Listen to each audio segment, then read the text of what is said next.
जय गुरु जी, शुक्राना गुरु जी। संगत जी, गुरु जी का अनंतम अंतम शुक्राना। इतने प्यारे दर्शन गुरु जी के आप कर रहे हो। गुरु जी की ब्लेसिंग्स है जो गुरु जी आपको इतनी प्यारे दर्शन दे रहे हैं। गुरु जी अपनी मौजूदगी में शिव पुराण के पाठ को करवा रहे हैं। संगत जी, हम माफ़ी चाहेंगे, ये शिव पुराण का पाठ ड्यू टू टेक्निकल इशू की वजह से अधूरा रह गया। आज से शिव पुराण का पाठ दोबारा से शुरू हो रहा है चैनल पर, तो आप सभी ज़रूर सुने और प्यारा सा कमेंट करके हाजिर जरूर लगाए। चैनल को सब्सक्राइब कर ले, बेल आइकन को प्रेस करें और हाँ, अपना शुक्राना सत्संग हमारे साथ शेयर करें, क्योंकि हमने नंबर डिस्क्रिप्शन पे दे रखा है। इसी नंबर पे अपना शुक्राना सत्संग हमारे साथ शेयर करें, ताकि गुरु जी की ब्लेसिंग्स आपको भी मिले, हमें भी मिले। क्योंकि गुरु जी कहते हैं सत्संग शेयर करने से सिर्फ एक संगत का कल्याण नहीं होता, बल्कि जो उसे सुनता है या जो उसे शेयर करता है, जो उसे सुनाता है, उन सब संगत का कल्याण होता है। तो जय गुरु जी, शुक्राना गुरु जी। चैनल को सब्सक्राइब कर लें और अपना शुक्राना सत्संग जरूर करें, बेल आइकन को प्रेस कर लें और आगे शेयर जरूर करें। और हाँ, शिव पुराण का पाठ सुनने के बाद हाजिरी जरूर लगाएं। जय गुरु जी, शुक्राना गुरु जी। गुरु जी ओम नमः शिवाय। शिव जी सदा सहाय। ओम नमः शिवाय। गुरु जी सदा सहाय। श्री शिव महापुराण विद्वेश्वर संहिता अथ पंचमोध्याय। भगवान शिव के लिंग एवं साकार विग्रह की पूजा के रहस्य तथा महिमा का महत्ता का वर्णन। सूतवाच श्रवणादित्रिके शक्तो लिंगम वेरम च शंकरम संस्थाप्य नित्य अवर्च्य तरेत संसार सागरम अपि द्रव्यम वह देव यथा बलमवंचन अपरलिंग वेरार्थमर्चित भी संततम। सूजी बोले, हे शौनक, जो श्रवण कीर्तन और मनन इन तीनों साधनों के अनुष्ठान में समर्थ ना हुए, भगवान शंकर के लिंग एवं मूर्ति की स्थापना कर नित्य उसकी पूजा करके संसार सागर से पार हो सकता है। छल ना करते हुए अपनी शक्ति के अनुसार धनराशि ले जाए, उसे शिवलिंग अथवा शिव मूर्ति की सेवा के लिए अर्पित कर दे, साथ ही निरंतर उस लिंग एवं मूर्ति की पूजा भी करे। मंडपम गोपुरम तीर्थम मठम क्षेत्रम तथोत्सवम वस्त्रम गंधम च माल्यम च धूपम दीपम च भक्तितः विवधानम च नैवेद्यम बभूविह अन्यरीतम छत्रम ध्वजम च व्यंजनम चामरम चापि सांगकम राजोपचारवत् सर्वं धार्य लिंगवेर्योः प्रदक्षिणां नमस्कारं यथाशक्ति जपम तथा आवनादि सर्गान्तं नित्यं कुर्यात् सुभक्तितः इत्थम् अभर्च्यन् देवं लिंगे वेरे च शाङ्करेः सिद्धिमिति शिवप्रीत्या हित्वापि श्रवणादिकं लिंगवेरार्चना मात्रान्मुक्ताः पूर्वे महाजना।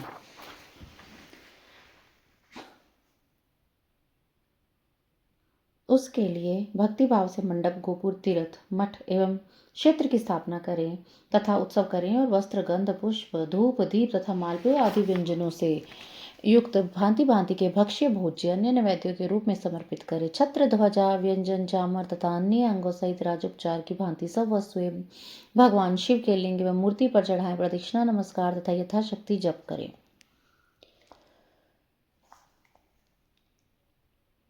आवनादि सर्गतम नित्यं कुर्यात् सुभक्तितः इत्थम् अवर्च्येन देवं लिंगे वेरे च शंकरेः सिद्धिमेते शिव प्रीत्याः हित्वापि श्रवणादिकम् लिंगवेरार्चना मात्र मुक्ता पूर्वे महाजना। आह्वान से लेकर विसर्जन तक सारा कार्य प्रतिदिन भक्तिभाव से संपन्न करें। इस प्रकार शिवलिंग अथवा शिव मूर्ति में भगवान शंकर की पूजा करने वाला पुरुष श्रवण आदि साधनों का अनुष्ठान न करे तो भी भगवान शिव की प्रसन्नता से सिद्धि प्राप्त कर लेता है। पहले की बहुत से महात्मा पुरुष लिंग तथा शिव मूर्ति की पूजा करने मात्र से भवबंधन से मुक्त हो चुके हैं। मुनिवाच वेन मात्रे तु सर्वत्र पूजयन्ते देवतागणाः लिंगे वेरे च सर्वत्र कथम संपूज्यते शिवा।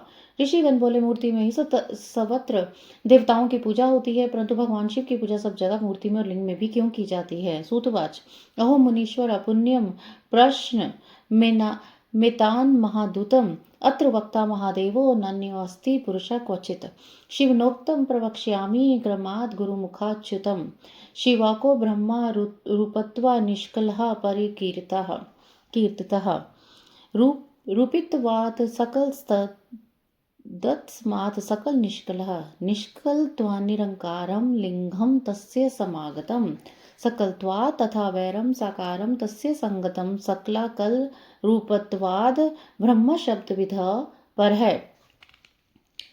सूत जी बोले, हे मुनीश्वर, आप लोग का यह प्रश्न तो बड़ा ही पवित्र और अत्यंत अद्भुत है। इस विषय में महादेव जी वक्ता हो सकते हैं। कोई पुरुष कभी और कहीं भी उनका यथार्थ का प्रतिपादन नहीं कर सकता। इस विषय में भगवान शिव ने जो कुछ कहा और मैंने गुरु जी के मुख से जिस प्रकार सुना है, उस तरह क्रमशः वर्णन करूंगा। एकमात्र भगवान शिव ही ब्रह्मा रूप होने का निष्कल निराकार कहे गए हैं। रूपान होने का उन्हें सकल भी कहा गया है, इसलिए वे सकल और निष्कल दोनों ही हैं।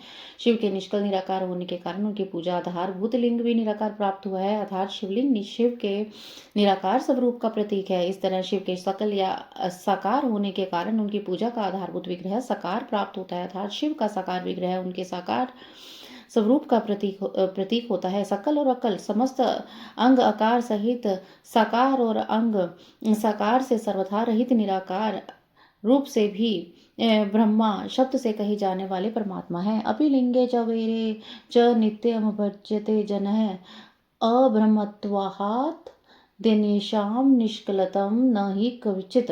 यही कारण है कि सब लोग लिंग निराकार और मूर्ति साकार दोनों में सदा भगवान शिव की पूजा करते हैं। शिव से भिन्न जो देवता है वे साक्षात ब्रह्मा नहीं है, इसलिए कहीं भी उनके लिए निराकार लिंग नहीं उपलब्ध होता। तस्माते निष्कले लिंगे नारध्यन्ते सुरेश्वरः अब्रह्माच्वा जीवतत्व तथान्यः देवतागणः तूष्णीं सकलमात्रत्वादर्च्यन्ते। वेरमात्र के जीवतत्वं शंकरान्येषां ब्रह्मतत्व शंकरस्य च वेदांत सार संसिद्धम प्रणवार्थें प्रकाशनत। अतः सुरेश, यही कारण है कि सब लोग सुरेश्वर, इंद्र, ब्रह्मा आदि देवगण भी निष्कल लिंग में पूजित नहीं होते। सभी देवगण ब्रह्मा न होने से अपितु सगुण जीव के होने के कारण केवल मूर्ति में ही पूजे जाते हैं। शंकर के अतिरिक्त अन्य देवों का जीव तत्व और सदाशिव का ब्रह्म तत्व वेदों के सारभूत उपनिषदों से सिद्ध होता है। वहां प्रणव ओंकार के तत्व रूप से भगवान शिव का प्रतिपादन किया गया है। एवं में पुरा पृष्ठो मंदरे नंदिकेश्वर सनत कुमार मुनिना ब्रह्मा पुत्र धीमता। इस प्रकार पूर्व में मंदराचल पर्वत पर ज्ञानवान ब्रह्मा पुत्र सनत कुमार मुनि ने नंदिकेश्वर से प्रश्न किया था। सनत कुमार उवाच, सनत कुमार बोले, शिवान्य देवश्यानम सर्वेशामपि सर्वतः वेरमात्रं च पूज्यार्थं श्रुतं दृष्टं च भूरिशः शिवमात्रस्य पूज्यं लिंगं वेर च दृश्यते अस्तद ब्रूहि कल्याण तत्वं में साधु बोधनम। सनत कुमार बोले, हे भगवान शिव के अतिरिक्त उनके वश में रहने वाले जो अन्य देवता है उन सबकी पूजा के लिए सर्वत्र प्राय वेर अर्थात मूर्ति मात्र ही सदा अधिक संख्या में देखा और सुना जाता है। केवल भगवान शिव की पूजा में लिंग और वेर आदि उपयोग देखने में आता है। अतः हे कल्याण नंदिकेश्वर, इस विषय में जो तत्व की बात हो उसे मुझे इस प्रकार बताइए जिससे चित्र समझ में आ जाए। नंदिकेश्वर उवाच,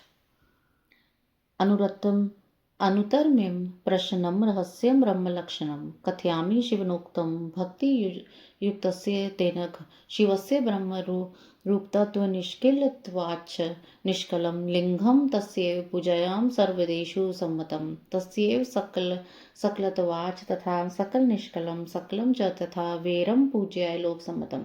नंदिकेश्वर बोले, हे निष्पाप ब्रह्म कुमार, हम जैसे लोगों के द्वारा आपके इस प्रश्न का कोई उत्तर नहीं दिया जा सकता, क्योंकि यह गोपनीय विषय और लिंग साक्षात ब्रह्मा का प्रतीक है। इस विषय में भगवान शिव ने जो कुछ बताया है उसे मैं आप शिव भक्त के समक्ष कहता हूँ। भगवान शिव ब्रह्मा से ऊपर निष्कल निराकार है, इसलिए उन्हीं की पूजा में निष्कल लिंग का उपयोग होता है। संपूर्ण वेदों का यही मत है, वे ही सकल है। इस प्रकार वे निराकार और साकार दोनों ही हैं। भगवान शंकर निष्कल निराकार होते हुए भी कलाओं से युक्त हैं, इसलिए उनकी साकार रूप में प्रतिमा पूजा भी लोक सम्मत है।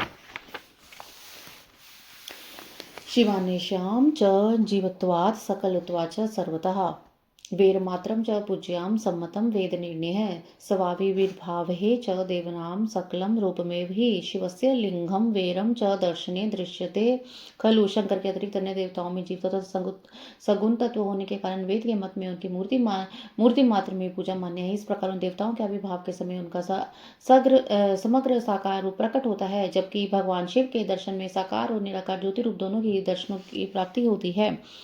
सनत कुमार उवाच, उक्तं त्वया महाभाग लिंग वेर प्रचारणं शिवस्य च तदिनेषां विभज्य परमार्थतः तस्मात् देव परमं लिंगं वेराधिसंभवं श्रोतुमिच्छामि योगेंद्र लिंगा विभाव लक्षणम।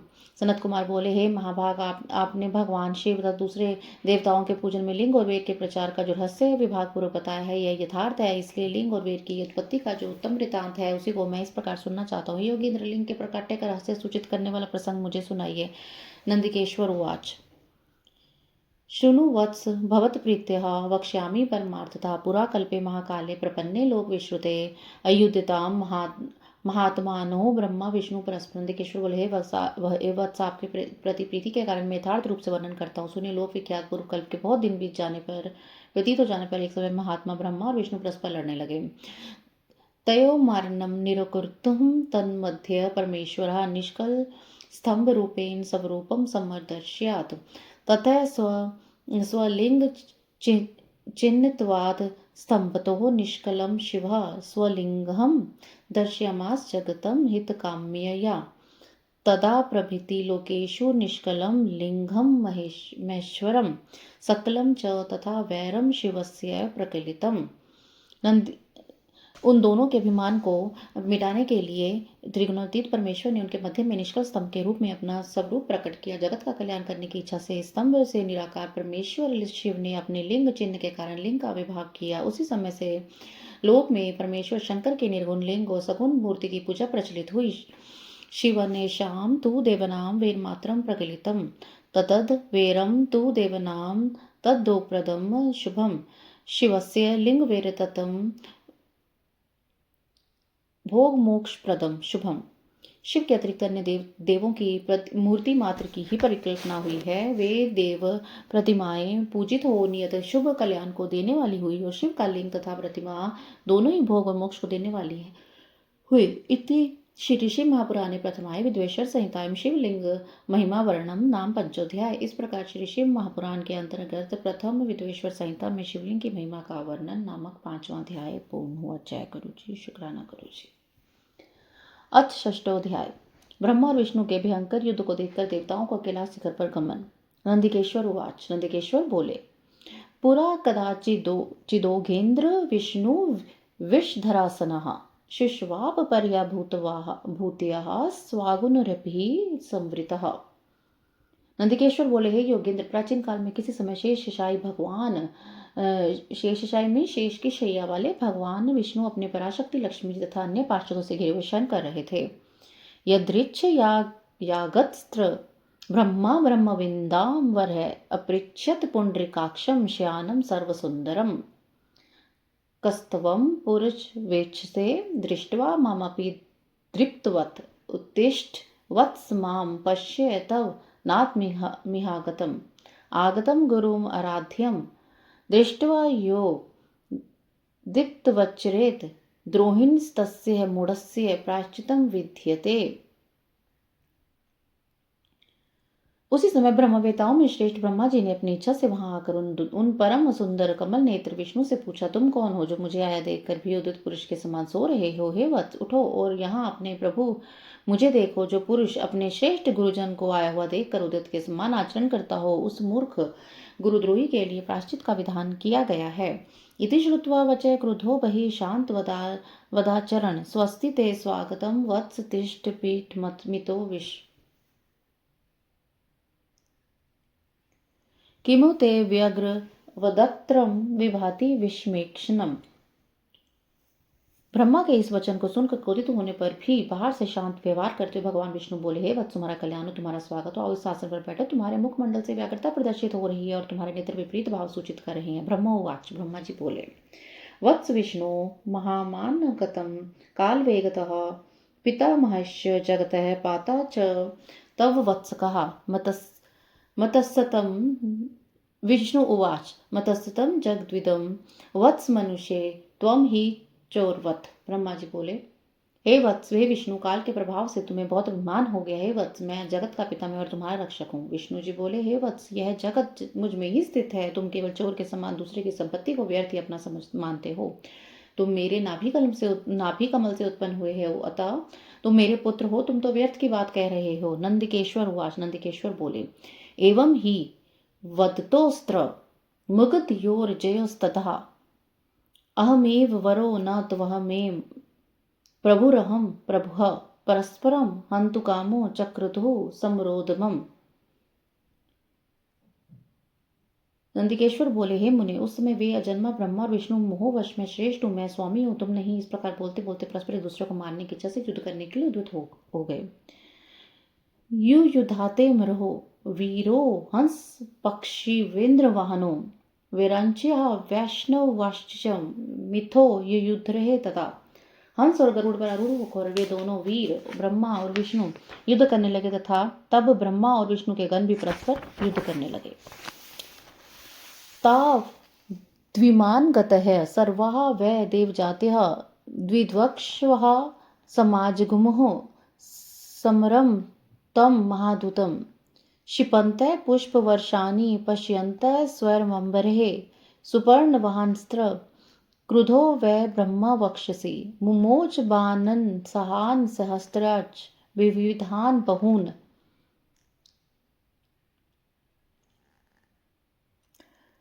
उसी समय सभी देवगण उस परम अद्भुत युद्ध को देखने की इच्छा से विमान पर चढ़कर वहां पहुंच गए। वहां आकर आकाश में व्यस्त होकर पुष्प की वर्षा करते हुए युद्ध देखने लगे। गरुड़ वाहन भगवान विष्णु ने क्रुद्ध होकर ब्रह्मा के वक्ष स्थल पर अनेक प्रकार के असंख्य दुस्सह बाणों और अस्त्रों से प्रहार किया।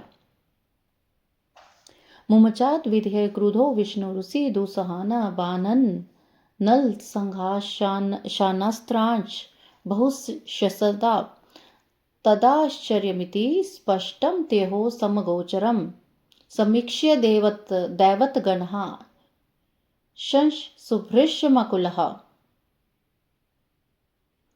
तब विधाता भी क्रुद्ध होकर विष्णु के हृदय पर अग्नि के समान बाण और अनेक प्रकार के अस्त्रों को छोड़ने लगे। उस समय देवगण उन दोनों का वह अद्भुत युद्ध देखकर अतिशय व्याकुल हो उठे और ब्रह्मा तथा विष्णु की प्रशंसा करने लगे। ततो विष्णु संस्क्रुध श्वसन व्यसन कर्षितः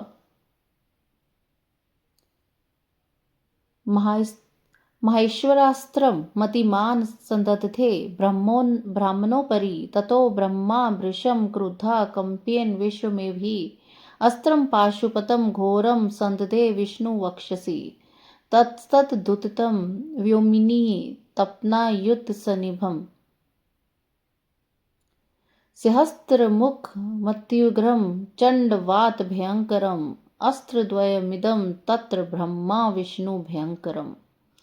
तत्पश्चात युद्ध में तत्पर महाज्ञानी विष्णु ने अतिशय क्रोध के साथ श्राद्ध हो दीर्घ निश्वास करते लेते हुए ब्रह्मा को लक्ष्य कर भयंकर महेश्वर अस्त्र का संधान किया। ब्रह्मा ने भी अतिशय क्रोध में आकर विष्णु के हृदय को लक्ष्य कर ब्राह्मण को कंपित करते हुए भयंकर पशुपात अस्त्र का प्रयोग किया। ब्रह्मा और विष्णु के सूर्य के समान हजारों मुख वाले अत्यंत उग्र एवं प्रचंड माफ करना गुरुजी आंधी के समान भयंकर दोनों अस्त्र आकाश में प्रकट हो गए।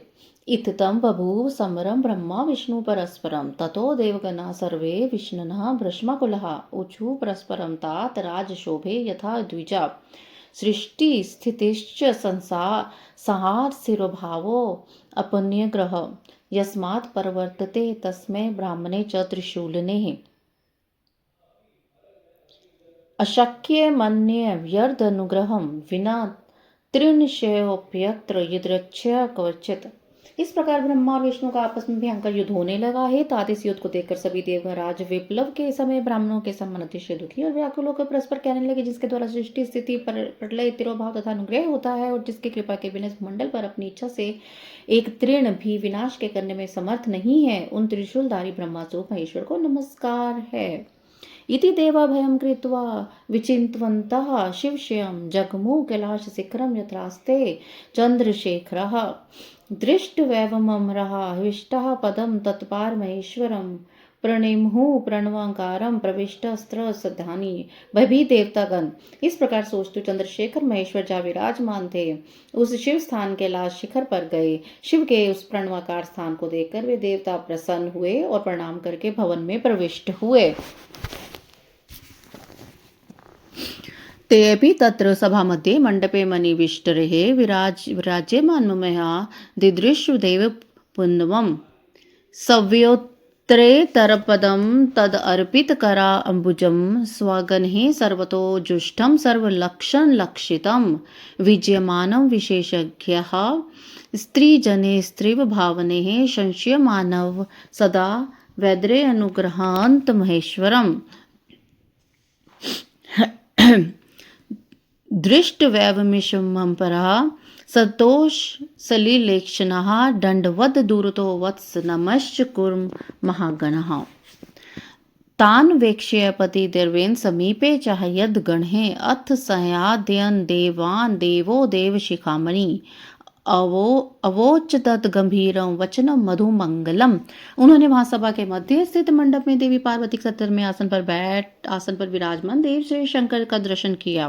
वे वाम चरण के ऊपर दक्षिण चरण और उसके ऊपर वाम कर कमल रखे हुए थे। समस्त शुभ लक्षणों से संपन्न थे और चारों ओर शिवगण उनकी सेवा में तत्पर थे। शिव के प्रति उत्तम भक्ति भाव वाली कुशल रमणियां उन पर चवर डुला रही थी। वे निरंतर उनकी स्तुति कर रहे थे और वे अनुग्रह की दृष्टि सबको देख रहे थे। हे वत्सुन महेश्वर, शिव को देखकर अंध अश्रु से परिपूर्ण नेत्रों वाले देवताओं ने दूर से ही उन्हें दंडवत प्रणाम किया। भगवान शंकर ने उन देवों को देखकर अपने गणों से उन्हें समीप बुलवाया और देव शिरोमणि महादेव उन देवताओं को आनंदित करते हुए अर्थ गंभीर मंगल में तथा समुद्र वचन कहने लगे। इति श्री शिव महापुराणे प्रथमायां विदेश्वर संहिताम देवाम कैलाश यात्रा वर्णम नाम षष्ठोध्याय। इस प्रकार श्री शिव महापुराण के अंतर्गत प्रथम विद्वेश्वर संहिता में देवताओं की कैलाश यात्रा का वर्णन नामक छठा अध्याय पूर्ण हुआ। जय गुरु जी। शुक्राना शुक्राना शुक्राना गुरु जी महाराज। हर हर महादेव, हर हर महादेव। जय गुरु जी। शुक्राना गुरु जी। अथ प्रथमोध्याय श्री शिव महापुराण विद्वेश्वर संहिता। 7वां अध्याय। भगवान शंकर का ब्रह्मा और विष्णु के युद्ध में अग्नि स्तंभ के रूप में प्रकाटे स्तंभ के आदि और अंत की जानकारी के लिए दोनों का प्रस्थान। ईश्वर उवाच। वत्स का स्वस्ति वह कचिद वर्तते मम शासना जगत देवता वंशम स्व स्व कर्मणि किम न वह प्रागे विदितम युद्धम ब्रह्मा विष्णु मर्यासुरा भवतामभितवेन पौनरुक्तेन भाषितम इति सस्मित्या माधव्य कुमार परिभाष्या समतोष्यद जगदम्ब्याः स पतिस्त्रुसुरवज्रहम् अथ युधांगनम गंतुम हरिधात्रोदरेश्वरः आज्ञापयद्वेषाननं शतं तत्रैव संसदि ततो वाद्यं बहुविधं प्रायणाय परिषितो गणेश्वरश्च सन्नधा नानवाहन भूषणा। शिव जी बोले, हे पुत्रों, आपकी कुशल तो है। मेरे अनुशासन में जगत और देवश्रेष्ठ अपने अपने कार्यों में लगे तो हैं। देवताओं ब्रह्मा और विष्णु के बीच होने वाले युद्ध का वृत्तांत तो मुझे पहले से ही ज्ञात था। आप लोगों ने यहाँ अनेक प्रकार से परिश्रम करके उसे पुण्य बताया। निसनत कुमार उमापति शंकर ने इस प्रकार मुस्कुराते हुए मधुर वाणी में उन देवगणों को संतुष्ट कर दिया। इसके बाद महादेव जी ने ब्रह्मा विष्णु और युद्धस्थली में जाने के लिए अपने सैकड़ों गणों को वही सभा में आज्ञा दी। तब महादेव जी के प्रयाण के लिए अनेक प्रकार के बाजे बजने लगे और उनके गणाध्यक्ष भी अनेक प्रकार के सज कर वाहनों पर सवार होकर जाने के लिए तैयार हो गए। प्रणवाकार मधन्नतम पंचमंडल मंडितम आरूरोह रथम भद्रवंबिकापतीश्वर सुसुनुगुण मिन्द्राध्यः सर्वेप्य अन्वयः सुरः चित्रध्वज व्यंजन चामर पुष्प वर्ष संगीत नृत्य निर्वपि वाद्य वर्गः सम्मानितः पशुपत्यः पर्या च देव्यः साकं तयो समर भूमि मगात ससैन्य। भगवान उमापति 5 मंडलों से सुशोभित आगे से पीछे तक ब्रह्मभूम की आकृति वाले सुंदर रथ पर रूढ़ हो गए। इस प्रकार पुत्रों और गणों सहित प्रस्थान किए हुए शिव जी के पीछे पीछे इंद्र आदि सभी देवगण भी चल पड़े। विचित्र ध्वजाएं, पंखे, चवर, पुष्प वृष्टि, संगीत, नृत्य और वाद्य से सम्मानित पशुपति भगवान शिव भगवती उमा के साथ सेनापति उन दोनों ब्रह्मा और विष्णु भी युद्ध भूमि में आ पहुंचे। समीक्ष्य तु तयोर्युद्धं निगूढ़ोभ्यं समास्थितः समाप्त वाद्य निर्घोषः शांतो रुगणनीः स्वनः अथ ब्रह्माच्युतो वीरो हन्तु कामो परस्परं महेश्वरं चास्त्रेण तथा पाशुपतेन च अस्त्रज्वालारथो दग्धं ब्रह्मा विष्णवो जगत्यम् ईशोऽपि तं निरीक्ष्यात् हुइकाल प्रलयं भृशम् महान स्तंभ विभीषण कृति विर्भुव तन्मध्यतले स निष्कलः। उन दोनों का युद्ध देखकर शिव जी ने गणों का कोलाहल कोलाहल तथा वाद्यों की ध्वनि बंद करा दी तथा वे छिप कर आकाश में स्थित हो गए। उधर शूरवीर ब्रह्मा और विष्णु एक दूसरे को मारने के जैसे महेश्वर शास्त्र और पाशुपत शास्त्र का परस्पर संधान कर रहे थे। ब्रह्मा और विष्णु के अस्त्रों की ज्वाला से तीनों लोग जलने लगे। निराकार भगवान शंकर उस अकाल प्रलय को आया देखकर एक भयंकर विशाल अग्नि स्तंभ के रूप में उन दोनों के बीच में प्रकट हो गए। ते अस्त्रे चापी सज्वाले लोक संहारन शमे निपततुः शनेनैव अभिभूते महानले दृष्ट्वा त्वद्भुतं चित्रमस्त शान्तिकरं शुभम किमेतदूतात्कार मित्युश्च परस्परम। संसार को नष्ट करने में सक्षम वे दोनों दिव्यास्त्र अपने तेज सहित उस महान अग्निस्तंभ के प्रकट होते ही तत्क्षण शांत हो गए। दिव्यास्त्रों को शांत करने वाले इस आश्चर्यकारी तथा शुभ अग्निस्तंभ को देखकर सभी लोग परस्पर कहने लगे कि यह अद्भुत आकार वाला स्तंभ क्या है।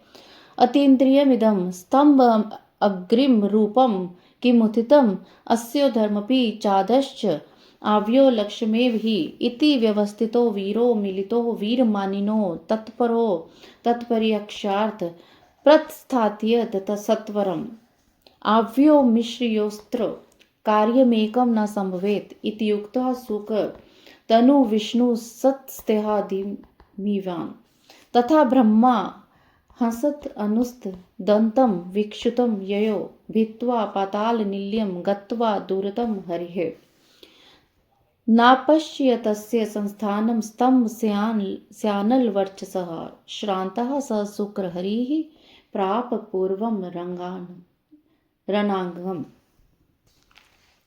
संसार को नष्ट करने में सक्षम वे दोनों दिव्यास्त्र अपनी तेज से उस महान अग्निस्तंभ के प्रकट होते ही तत्क्षण शांत हो गए। दिव्यास्त्रों को शांत करने वाले वह इस आश्चर्यकारी तथा शुभ अग्निस्तंभ को देखकर सभी लोग परस्पर कहने लगे कि यह अद्भुत आकार वाला स्तंभ क्या है। यह दिव्य अग्निस्तंभ कैसे प्रकट हो गया। इसकी ऊंचाई और इसकी जड़ हम दोनों जांच करें। एक ही साथ निश्चय करके वे दोनों अभिमानी वीर उसकी परीक्षा करने को तत्पर होकर शीघ्रतापूर्वक चल पड़े। हम दोनों के साथ रहने से यह कार्य संपन्न नहीं होगा। ऐसा कहकर विष्णु ने शूकर का रूप धारण किया और उसकी जड़ की खोज में चल पड़े। उसी प्रकार ब्रह्मा भी हंस का रूप धारण करके उसका अंत खोजने के लिए चल पड़े।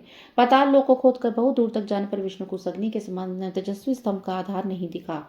तब वे थक हार कर शुक्राकृति विष्णु रणभूमि में वापस आ गए।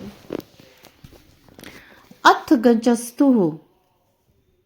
गंजस्तु व्योमरः च विधिस्तात पिता तव द्वदर्शम केतकी पुष्कम किंचिदच्युत अमुदितम अतिसौरभ्यं प्लानं बहुवर्ष्यच्युतं तथा अन्वीक्ष्य च तयोः कृतं भगवान् परमेश्वरः परिहासं तु कृतवाङ्कम्पनः च चलितं शिरः तस्मात्तम् अनुगृहीतुं चेयोत्केतकम् अनुमतं किं त्वं पतिसि पुष्पेश पुष्पराटकेन वैधृता आदिमस्य प्रेमस्य स्तम्भमध्यच्युत शिरम्।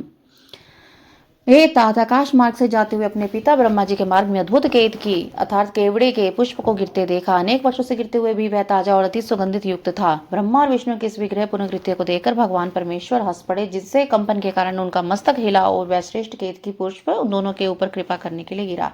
ब्रह्मा जी ने उससे पूछा, हे पुष्पराज, तुम्हें किसने धारण कर रखा था और तुम क्यों गिर रहे हो। केतकी ने उत्तर दिया, इस पुरातन अप्रमेय स्तंभ के बीच में से मैं बहुत समय से गिर रहा हूँ, फिर भी इसके आदि को नहीं देख सका था। आप भी स्तंभ को अंत के देखने की आशा छोड़ दें। न संपश्यामि तस्मात्त्वं जाह्या श्याम दर्शने अस्यान्तस्य च सेवार्थं हंस मूर्तिरिहागतः इत्यः परम सखे मेद्यत्व कर्तव्यं पिसितं मया सहतव्य वाच्यमेतद्विष्णु च सनिधो स्तंभान्तो वीक्षितो धात्रा तत्र साक्ष्यमुच्यत इत्युक्त्वा केतकं तत्र प्रणनाम पुनः पुनः असत्यमपि शस्तं स्यादापनित्य अनुशासनम। ब्रह्मा जी ने कहा, मैं तो हंस का रूप धारण करके इसका अंत देखने के लिए आया हूँ। अबे मित्र, मैं एक अभिलाषित कर्म तुम्हें करना पड़ेगा। विष्णु के पास मेरे साथ चलकर तुम्हें इतना कहना है कि ब्रह्मा ने स्तंभ का अंत देख लिया है। अच्युत, मैं इस बात का साक्षी हूँ। केतकी से ऐसा कहकर ब्रह्मा ने उसे बार बार प्रणाम किया और कहा कि आपातकाल में तो मिथ्या भाषण भी प्रशस्त माना गया है। यह शास्त्र की आज्ञा है। समीक्ष्य तत्र अच्युत महायाश्रम प्रनष्ट हर्षम तु नर्थ हर्षात उवाच जैनम परमार्थच्युतम क्षणदार्थवादः स विधिस्ततो अच्युत्यम स्तंभामग्रमितित समुदीक्षितम हरे तत्रैव साक्षी ननु केतकम विविधम ततो वदस्त्र तत्र हि केतकं मृषा तथेति तदात्र वचस्तद्वन्तिकेः हरिश्च तत्सत्यमितेव चिन्त्यं शचकार तस्मै विधे नमः स्वयं षोडशैरुपचारिश्च पूज्यामास तव विधिम। वहां अति परिश्रम से थके और स्तंभ का अंत न मिलने से उदास विष्णु को देखकर ब्रह्मा प्रसन्नता से नाच उठे और क्षण अर्थात निपुंसक के समान तुरंत बात बनाकर अच्युत विष्णु से इस प्रकार कहने लगे, हे हरे, मैंने इस स्तंभ का अग्रभाग देख लिया है, इसका साक्षी यह केतक की पुष्प है। तब उस केतकी ने भी झूठ विष्णु के समक्ष कह दिया कि ब्रह्मा की बात यथार्थ है। विष्णु ने उस बात को सत्य मानकर ब्रह्मा को स्वयं प्रणाम किया और उनका षोडशोपचार पूजन किया। विदितम प्रहुतम षट मगरीलिंगतः स ईश्वरस्तर विभुवे साकृति समुत्थितः स्वामी विलोकनाथ पुनः प्रकंप पानी परिग्रह तत्पदम आद्यंतहीन नवपुषी त्वयि मोह बुद्ध्या भूयान विमर्श नावती कामनुथ स त्वं प्रसीद करुणाकर कश्मलं नोः मृष्टं क्षमस्व विहितं भवतैव कैल्याः। उसी समय कपटी ब्रह्मा को दंडित करने के लिए उस प्रज्वलित स्तंभ लिंग से महेश्वर प्रकट हो गए। तब परमेश्वर को प्रकट हुआ देख विष्णु उठ खड़े हुए कांपते हाथों से उनका चरण पकड़ कहने लगे, रोने लगे, हे करुणाकर, आदि और अंत से रहित शरीर वाले परमेश्वर के विषय में मैंने मोह बुद्धि से बहुत विचार किया, किंतु कामनाओं से उत्पन्न हुआ विचार सफल नहीं हुआ। तो आप हम पर प्रसन्न हुए और हमारे पाप को नष्ट कीजिए और हमें क्षमा करें, यह सब आपकी लीला से हुआ। ईश्वर बोले, वत्स प्रसन्नोऽस्मि हरे यत्सत्व मीश्त्वमिच्छनाभिः सत्यवाक्यं ब्रूयास्तते भविता जनेषु साम्यं मया सत्कृतिर्पलप्सिः इतः परं ते पृथगा आत्ममनस्य क्षेत्र प्रतिष्ठोत्सव पूजनम च। ईश्वर बोले, हे वत्स, मैं तुम पर प्रसन्न हूँ क्योंकि श्रेष्ठता की कामना होने पर भी तुमने सत्य वचन का पालन किया, इसलिए लोगों में तुम मेरे समान ही प्रतिष्ठा और सत्कार प्राप्त करोगे। हे हरे, अब से आपकी पृथक मूर्ति बनाकर पुण्य क्षेत्रों में प्रतिष्ठित की जाएगी और उसका उत्सव पूर्वक पूजन होगा। इति देवा पुरा प्रीता सत्येन हरे परम द्वधो सब साम्य अर्थम देव संघे च पश्यन्ति। इस प्रकार परमेश्वर ने विष्णु की सत्यनिष्ठा से प्रसन्न होकर देवताओं के सामने उन्हें अपनी समानता प्रदान की थी। इति श्री महापुराणे प्रथमाया विद्वेश्वर संहिताय मनल स्तंभा भविष्यकान वर्णम नाम सप्तोध्याय। इसी प्रकार श्री महापुराण के प्रथम विद्वेश्वर संहिता के अग्नि स्तंभ के प्रकाट्य का वर्णन नामक 7वां अध्याय पूर्ण हुआ। जय गुरु जी, शुक्राना करो। अष्टाष्टोध्याय भगवान शंकर द्वारा ब्रह्मा और केतकी पुष्प को शाप देना और पुनः अनुग्रह प्रदान करना। नंदिकेश्वर उवाच, ससजार्थ महादेव पुरुषम कंचित अद्भुतम भरवाख्यम भ्रुवो मध्यार्ध ब्रह्मादि परजिगास्य। नंदिकेश्वर बोले, तदुपरांत महादेव शिव जी ने ब्रह्मा के गर्भ को मिटाने की इच्छा से अपनी भ्रुकुटी के मध्य से भैरव नामक अद्भुत पुरुष को उत्पन्न किया। स वै तदा तत्र पतिम प्रम्य शिवांगने की कार्यम करवाण्यत्र शीघ्र माघ्य प्रभो। उस भैरव ने रणभूमि में अपने स्वामी शिव जी को प्रणाम करके पूछा, हे प्रभु, आप शीघ्र आज्ञा दे, मैं आपका कौन सा कार्य करूं। शिववाच, वत्सम योयम विधि साक्षात जगत माध्य देवताम नून मर्चने खड़गेन तिगमेन जब सापरम। शिव जी बोले, हे बस, ये जो ब्रह्मा है वे इस सृष्टि के आदि देवता हैं, तुम वेगपूर्ण तीक्ष्ण तलवार से इनकी पूजा करो अर्थात इनका वध कर दो। स वै घृत्वेक करणेन केशम तत्पंचम धृप्तम सत्यम भाषिणम छित्वा शिरो हवस्य नियंतु मुदितः प्रकंप्यन खडग मति सिफुटम करहे पिता त्वत्सृष्ट विभुनाम्बरः स्त्री गुत्र्यामल केश संहिते प्रवात रंभेव लतेव चंचलः पपात वै भैरव पाद पंकजेः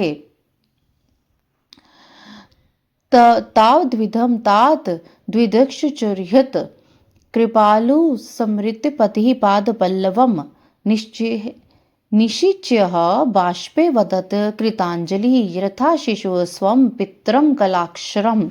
तब भैरव एक हाथ से ब्रह्मा के केश पकड़ के असत्य भाषण करने वाले उनके अद्भुत पांचवें सर को काटकर हाथों में तलवार भांजते हुए उन्हें मार डालने के लिए उद्युत हुए। हे सनत कुमार, तब आपके पिता अपने आभूषण वस्त्र माला उत्तरीय एवं निर्मल बालों के बिखर जाने से आंधी में झकझोर हुए केले के पेड़ और लता गुल्मों के समान कंपित होकर भैरव के चरण कमल पर गिर पड़े। हे तात, तब ब्रह्मा की रक्षा करने की इच्छा से कृपालु विष्णु ने मेरे स्वामी भगवान शंकर के चरण कमलों को अपनी अश्रु जल से भिगोते हुए हाथ जोड़कर उस प्रकार प्रार्थना की जैसे एक छोटा सा बालक अपने पिता की टूटी फूटी वाणी में बात करता है। अच्युत उवाच त्वया प्रतनेन पुरा हि दत्तं यदस्य पंचानन्वेश्चेहं तस्मात् शं स्वादनुमनुग्रहं कुरु प्रसादं विद्ये हवामुष्मेः। इत्यार्थितो निच्यते निसन्तुष्टः सुराङ्गनेः निर्वृत्याः मास तदा भैरवं ब्रह्मा दण्डितेः। अथा देवा कि त्वं विधिं विगतकन्धरं ब्रह्मास्त्वमहर्णकाङ्क्षी शठे शत्वं समास्थितः नातस्ते स्त्रीकुतुल्यो के भयास्थानोत्सवादिकम्। अच्युत बोले, हे ईशा, आपने तो पहले ही कृपा पूर्वक इन ब्रह्मा को पंचानन रूप प्रदान किया था, इसलिए ये आपके अनुग्रह करने योग्य हैं। इनका अपराध क्षमा करो और इन पर प्रसन्न हो। भगवान अच्युत के द्वारा इस प्रकार प्रार्थना किए जाने पर शिवजी ने प्रसन्न होकर देवताओं के सामने ब्रह्मा को दंडित करने से भैरव को रोक दिया। शिवजी ने एक सिर से वहीन कपटी ब्रह्मा से कहा, हे ब्राह्मण, तुम श्रेष्ठता पाने के चक्कर में शठेशत्व को प्राप्त हो गए हो, इसलिए संसार में तुम्हारा सत्कार नहीं होगा और तुम्हारे मंदिर तथा पूजनोत्सव आदि भी नहीं होंगे। ब्रह्मोवाच स्वामीन प्रसीदाद महाभिभूते मन्ये वरम मे शिरसः प्रमोक्षम नमोस्तुभ्यं भगवते बंधवे विश्वयोन्यः सहिष्णवे च दोषनाम शंभवे शैलधन्वने। ब्रह्मा जी बोले, हे महाविभूति संपन्न स्वामी, आप मुझ पर प्रसन्न हुए। मैं आपकी कृपा से अपने सिर के कटने को आज भी श्रेष्ठ समझता हूँ। विश्व के कारण विश्व बंधु दोषों को सह लेने और पर्वत के समान कठोर धनुष धारण करने वाले आप भगवान शिव को नमस्कार है। ईश्वर उवाच अराज्य भय मितदेह जगत सर्वं नश्यति तत्स्ततं जहि दंडार्हं वह लोकधुरं शिशो वरम ददामि ते तत्र गृहणा दुर्लभम परम वैतानिक्षु गृहेषु यज्ञेषु च भवान गुरुं निष्फल सत्वदृते यज्ञ सांगच्य सह दक्षिण। ईश्वर बोले, हे वत्स, अनुशासन का भय नहीं रहने से यह सारा संसार नष्ट हो जाएगा। अतः तुम दंडनीय को दंड दो और संसार की अवस्था को चलाओ। तुम एक दुर्बल वर भी देता हूँ जिसे ग्रहण करो। अग्निहोत्र आदि वैतनिक और गृह यज्ञों में आप ही श्रेष्ठ रहेंगे। सर्वांग पूर्ण और पुष्कल दक्षिणा वाला यज्ञ भी आपके बिना निष्फल होगा। अथा देवा कि त्वं केतकाहम कूट साक्षिणम रे केतक दुष्ट स्तवम षट दूर्मितो वज्र ममापि प्रेमत पुष्पे मां भूत पूजस्वितः परम। इत्युक्ते तत्र देवेन केतकम देव जातीय सर्वा निवार्यमस्तु स्त पाशर्वहदंतस्तदा। तब भगवान शिव ने झूठी गवाही देने वाले कपटी केतक पुष्प से कहा, अरे षट केतक, तुम दुष्ट हो, यहाँ से दूर चले जाओ। मेरी पूजा में उपस्थित तुम्हारा फूल मुझे प्रिय नहीं होगा। शिव जी द्वारा इस प्रकार कहते ही सभी देवताओं ने केतकी को उनके पास से हटाकर अन्यत्र भेज दिया। केतक उवाच, केतक बोला, नमस्ते नाथ, मे जन्म निष्फलम भवदाज्ञाः सफलम क्रियताम तात क्षम्यतां मम किल्बिषम् ज्ञान कृतं पापम नाश्यतेव ते समृतः तादृशे त्वहि दुष्टे मे मिथ्या दोषा कुतो भवेत्। तथा स्तुतस्तुः भगवान केतकेन सभास्थले न मे त्वदारणं योगं सत्यवागमेश्वरः मिथ्यास्तवं धरिष्यन्ति जन्म ते सफलम तथा त्वं वै वितान वेजन ममोपरि भविष्यसि। इत्यानुग्रह भगवान केतकम विधि माधवो वीरराज सभा मध्य सर्वदेवर विविष्टितः। केतक बोला, हे नाथ, आपको नमस्कार है। आपकी आज्ञा के कारण मेरा तो जन्म ही निष्फल हो गया। हे तात, मेरा अपराध क्षमा करे और मेरा जन्म सफल कर दे। जाने अनजाने में वे पाप आपके स्मरण मात्र से नष्ट हो जाते हैं, फिर ऐसे प्रभावशाली आपके साक्षात दर्शन करने पर भी मेरे झूठ बोलने का दोष कैसे रह सकता है। उस सभास्थल में केतक पुष्प के इस प्रकार स्तुति करने पर भगवान सदाशिव ने कहा, मैं सत्य बोलने वाला हूँ, अतः मेरे द्वारा तुझे धारण किया जाना उचित नहीं है, किंतु मेरे ही अपने विष्णु आदि देवगण तुम्हें धारण करेंगे। तुम्हारा जन्म सफल होगा और मंडप आदि के बहाने तुम मेरे ऊपर भी उपस्थित रहोगे। इस प्रकार भगवान शंकर ब्रह्मा विष्णु और केतक पुष्प पर अनुग्रह करके सभी देवताओं से स्तुत होकर सभा में सुशोभित हुए। इति श्री श्री महापुराणे प्रथमाय विद्वेश्वर संहितां शिव अनुग्रह वर्णनम नामोष्टोऽध्यायः। इस प्रकार श्री शिव महापुराण के अंतर्गत प्रथम रुद्रेश्वर संहिता में शिव की कृपा का वर्णन नामक 8वां अध्याय पूर्ण हुआ। जय गुरु जी, शुक्राना गुरु जी।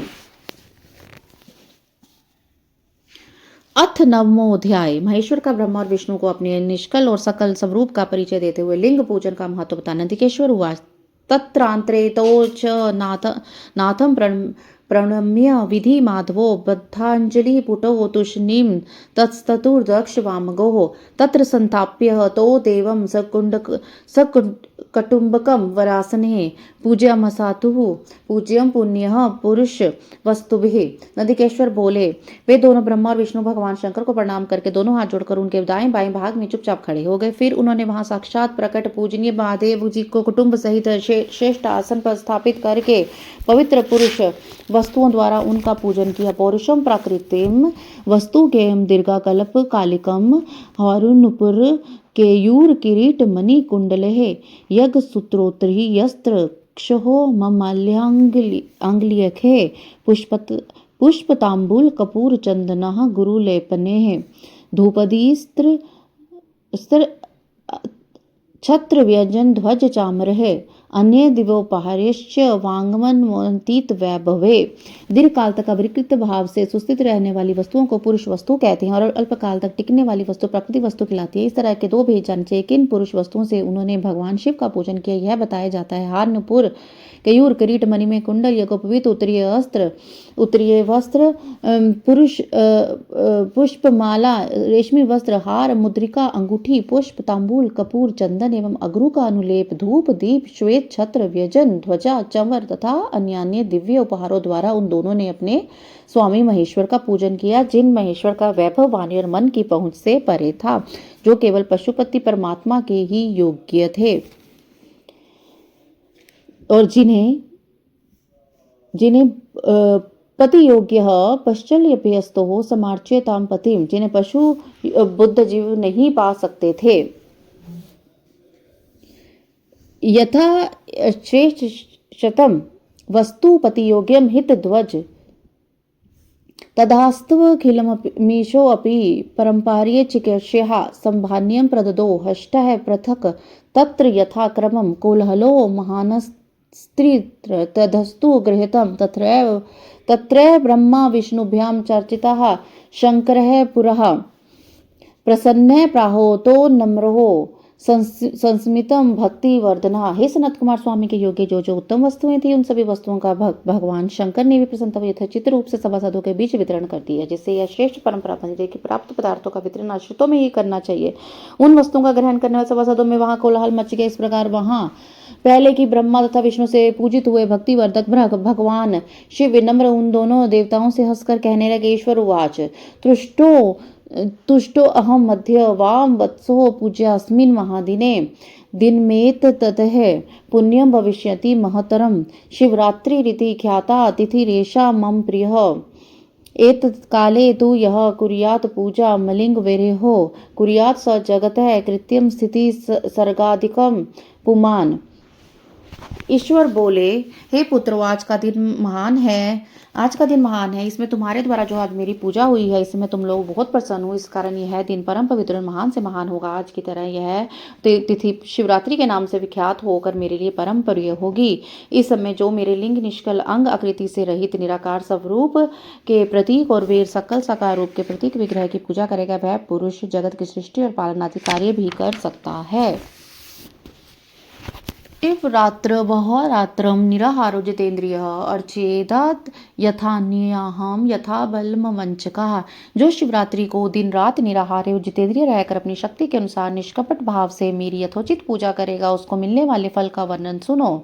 1 वर्ष तक यत्फलम मम पूज्यां वर्षमेकं निरंतरं तत्फलम लभते सद्य शिवरात्रो अर्चन्यात् मधर्म वृद्धि काल्यम चंद्रकाल इवं बुधे प्रतिष्ठा दुत्सवो यत्र मामको मंगल्यान। 1 वर्ष तक निरंतर मेरी पूजा करने पर जो फल मिलता है वह सारा फल केवल शिवरात्रि को मेरा पूजन करने से मनुष्य तत्काल पा सकता है। जैसे पूर्ण चंद्रमा का उदय समुद्र की वृद्धि का अवसर है, उसी प्रकार यह शिवरात्रि तिथि मेरे धर्म की वृद्धि का समय है। इस तिथि से मेरी स्थापना आदि का मंगलमय उत्सव होना चाहिए। यतुपनय स्तंभ रूपेण स्वाविरासमहं पुरा स कालो मार्गशीर्षम तु स्याद्राद्र द्रिशंभर्भ कहो आद्र्याहम मार्गशीर्षम तु यह पश्येन मां सखम मदेर्मपि वाम लिंगम स गोतपि मे प्रियः अलम दर्शन मात्रेण फलम तस्मिन् दिने शुभे अभर्चनम चेदिकम फलम वाचम गोचरम। हे वत्सो, पहले मैं जब ज्योतिर्मय स्तंभ के रूप से प्रकट हुआ था उस समय मार्गशीर्ष मास में आद्रा नक्षत्र था। अतः जो पुरुष मार्गशीर्ष मास में आद्रा नक्षत्र होने पर मुझ उमापति का दर्शन करता है अथवा मेरी मूर्ति या लिंग की झांकी दर्शन करता है वह मेरे लिए कार्तिकेय से भी अधिक प्रिय है। उस शुभ दिन मेरे दर्शन मात्र से पूरा फल प्राप्त होता है। यदि दर्शन के साथ साथ मेरा पूजन भी किया जाए तो उसका अधिक फल प्राप्त होता है, जिसकी वाणी द्वारा वर्णन नहीं हो सकता। रंगतले अश्मिन् यदम लिंग वर्षमनः जम्बृतो लिंगवत्समलि लिंग स्थानमिदं भवेत् अन्नादन्तमिदं स्तम्भमनुमात्रं भविष्यति दर्शनार्थं हि जगतां पूजनार्थं हि पुत्रकोः भोगावहमिदं लिंगं भुक्तिमुक्त्येक साधनं दर्शन स्पर्शनध्याम अनानुजंतूनाम जन्म मोचनम। इस रणभूमि में मैं लिंग रूप से प्रकट होकर बहुत बड़ा हो गया था, अतः उस लिंग के कारण यह भूतल लिंग स्थान के नाम से प्रसिद्ध है। पुत्रो, जगत के लोग इसका दर्शन और पूजन कर सके इसके लिए यह अनादि और अनंत ज्योति स्तंभ है अत्यंत छोटा हो जाएगा। यह लिंग सब प्रकार के भोगों को सुलभ करने वाला और भोग तथा मोक्ष का एकमात्र साधन होगा। इसका दर्शन स्पर्श तथा ध्यान प्राणियों को जन्म और मृत्यु से छुटकारा दिलाने वाला होगा। अनलाचल संगाशकम यदिदम लिंग अमुस्ततम अरुणाचल मित्यमेव तदिम ख्यातिमेष्यति अत्र तीर्थम च बहुधा भविष्यति महतरम मुक्ति पेयत्र जंतुनाम वासेन मरणिश्च। अग्नि के पहाड़ जैसा जो यह शिवलिंग यहाँ प्रकट हुआ, इसके कारण यह स्थान अरुणाचल नाम से प्रसिद्ध होगा।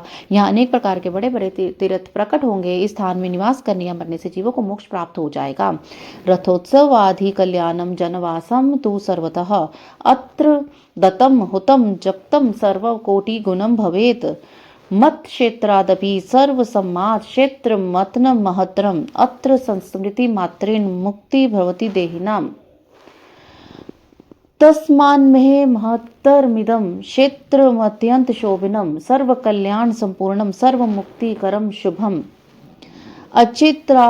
अचियत्वात्र मामेव लिंगम ऐश्वरम सलोक्यम चैव समीप्यम सारूप्यम सृष्टिरेव च सयुज्यमिति पश्यते क्रिया दिनम फलम मतम सर्व्यापि यूयम सकलम प्रपस्ते अथाशु मनोरथम।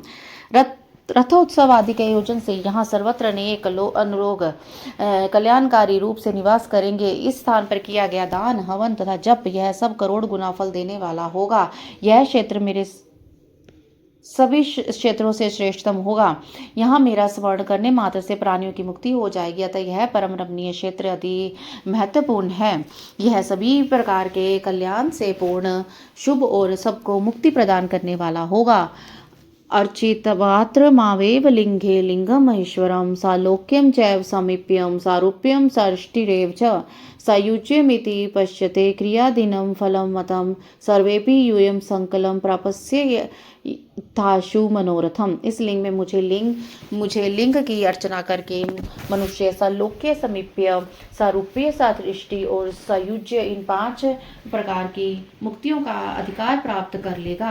आप लोगों को शीघ्र ही सब मनोवांछित फल प्राप्त होंगे। नंदिकेश्वर उवाच इत्यानुग्रह भगवान विनीतो विधि माधवो यत् पूर्वं प्रहतं युद्धे तया सैन्यं परस्परम् तद्युथाप्यः दत्यरं सौ शक्त्या मृतधार्यः तयो मूढिहं च वैरं च व्यपनीतु भुवाच हो। नंदिकेश्वर बोले, इस प्रकार विनम्र ब्रह्मा तथा विष्णु पर अनुग्रह करके भगवान शंकर ने उनके जो सैन्य दल परस्पर युद्ध में मारे गए थे उन्हें अपनी अमृत वर्षिणी शक्ति से जीवित कर दिया। उन दोनों ब्रह्मा और विष्णु की मूढ़ता और पारस्परिक वैर को मिटाने के लिए भगवान शंकर उन दोनों से कहने लगे, सकलम निष्कलम चेति स्वरूपद्यमस्ति मे नान्यस्य कश्चित् अस्मान्यदन्यः सर्वोऽप्यः नीश्वरः पुरस्तात् स्तंभ रूपेण पश्चाद रूपेण चार्बको ब्रह्मात्वं निष्कलम प्रोक्तमिषत्वं सकलम तथा। मेरे दो रूप हैं, सकल और निष्कल, दूसरे किसी रूप में नहीं। अतः मेरे अतिरिक्त अन्य सभी अनीश्वर हैं। हे पुत्रों, पहले मैं स्तंभ रूप से प्रकट हुआ, फिर अपने साक्षात रूप से ब्रह्मा भाव, मेरे निष्कल रूप और महेश्वर भाव सकल रूप है। ये दोनों मेरे ही सिद्ध रूप है, मेरे अतिरिक्त किसी दूसरे के नहीं। इनका कारण तुम दोनों का तथा अन्य किसी का भी ईश्वर तत्व कभी नहीं है। तद ज्ञानेन वाम वृत्तमीशान मानव महादूतम तनिराकर्तुम मैत्रेव अमुततोहम रणशितो त्यजतम मान आत्मीनां महिषे कुरुतम मतिम मत प्रसादेन लोकेषु सर्वोपयर्थ प्रकाश्यते है। गुरु वक्ति करवा अंजकम तत्र प्रमाणम वा पुनः पुनः ब्रह्म तत्वमिदं गूढ़म भवत प्रिय बनाम्यहम्। अज्ञान के कारण तुम दोनों का जो यह ईशु तत्व आश्चर्यजनक अभिमान उत्पन्न हो गया था, उसे दूर करने के लिए मैं इस रणभूमि में प्रकट हुआ हूँ। उसे अपने अभिमान को छोड़ दो और मुझ परमेश्वर में अपनी बुद्धि स्थिर करो। मेरे अनुग्रह से ही सभी लोकों में सब कुछ प्रकाशित होगा। इस गूढ़ ब्रह्म तत्व को तुम्हारे प्रति प्रेम होने के कारण मैं ही बता रहा हूँ। अहमे परम ब्रह्मा मत स्वरूपम कलाकलम ब्रह्मात्वादीश्वरम निश्चहम कृत्यम वहनुग्रह मादिकम ब्रह्मत्वाद बृहणत्वाच्च ब्रह्मा ब्रह्म केशवो समतद्वापकात्वाच्च तथैवात्महमर्भको। मैं ही पार ब्रह्मा हूँ। कल सगुण और अकल निर्गुण ये दोनों ही मेरे ही स्वरूप है। मेरा स्वरूप ब्रह्मा स्वरूप होने के कारण मैं ईश्वर भी जीवों पर अनुग्रह आदि करना मेरा कार्य है। ब्रह्म और केशव सबसे बृहत और जगत की वृद्धि करने वाला होने के कारण मैं ब्रह्मा हूँ। हे पुत्र, सर्वत्र समरूप से स्थित और व्यापक होने से मैं ही सबकी आत्मा हूँ। अनात्मनः परे सर्वे जीवा एव न संशय अनुग्रहाध्यम सर्गांथम जगत्कृत्यम च पंचकम ईश्वात्वम इष्टदेवम नित्यं न मदन्यस्य कस्यचित् आदौ ब्रह्म तत्व बुद्धिर्थम निष्कलम लिंग अमुत्थितम्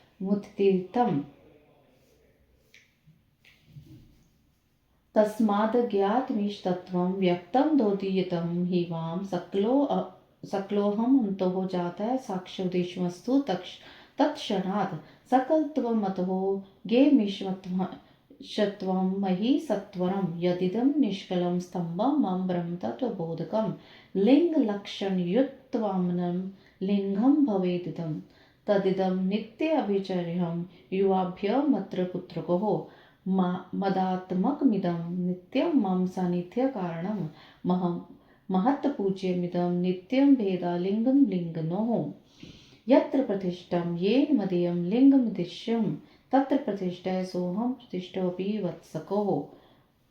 अन्य सभी जीवन आत्म रूप हैं, इसमें संदेह नहीं है। सर्ग से लेकर अनुग्रह तक आत्मा ईश्वर से जो भिन्न जो जगत संबंधी 5 कृति हैं वे सदा मेरे ही हैं। मेरे अतिरिक्त दूसरे किसी के नहीं, क्योंकि मैं ही सबका ईश्वर हूँ। पहले मेरी ब्रह्म रूपता का बोध कराने के लिए निष्कल लिंग प्रकट हुआ था। फिर तुम दोनों को अज्ञात ईश्वर तत्व का स्पष्ट साक्षात्कार कराने के लिए मैं साक्षात जगदीश्वर ही सकल रूप में तत्काल प्रकट हो गया। अतः मुझ में जो ईशत्व है उसे सकल रूप से जानना चाहिए, तथा जो मेरा निष्कल संभव है मेरे ब्रह्म तत्व का बोध कराने वाला है। पुत्रो, लिंग लक्षण युक्त होने के कारण यह मेरा ही लिंग चिन्ह है। तुम दोनों को प्रतिदिन यहाँ रहकर इसका पूजन करना चाहिए। यह मेरा ही स्वरूप है और मेरे समीप्य की प्राप्ति कराने वाला है। लिंग और लिंगे में नित्य भेद होने के कारण मेरे इस लिंग का महान पुरुषों को भी पूजन करना चाहिए। हे वत्सो, जहाँ जहाँ जिस किसी ने मेरे लिंग को स्थापित कर लिया वहां मैं प्रतिष्ठित होने पर भी प्रतिष्ठित हो जाता हूँ। मत्साम्येह मेकलिंगस्य स्थापने फलमृतं द्वितीय स्थापिते लिंगे मदैक्यम फल में ही, मेरे एक लिंग की स्थापना करने का फल मेरी समानता की प्राप्ति बताया गया। एक के बाद दूसरे शिवलिंग की स्थापना करती गई तब फल रूप से मेरे साथ एक तत्व सायुज्य मोक्ष रूप फल प्राप्त होता है। लिंगम प्रधान्यतः स्थाप्यम तथा वेरम तो गौणकम लिंग भावे न क्षेत्रम सवेरमपि सर्वतः। प्रधानते शिवलिंग की जो स्थापना करनी चाहिए, मूर्ति की स्थापना उसकी अपेक्षा गौण है। शिवलिंग के अभाव में सब ओर से मूर्ति युक्त होने पर भी वह स्थान क्षेत्र नहीं कहलाते। श्री शिव महापुराणे प्रथमाय विद्वेश्वर संहिताम शिवस्य महेश्वर अभ्युदान वर्णनम नाम नवमोध्याय। इस प्रकार श्री शिव महापुराण के अंतर्गत प्रथम विद्वेश्वर संहिता में शिव के महेश्वरत्व वर्णन नामक 9वां अध्याय संपूर्ण हुआ। जय गुरु जी, शुक्राना गुरु जी।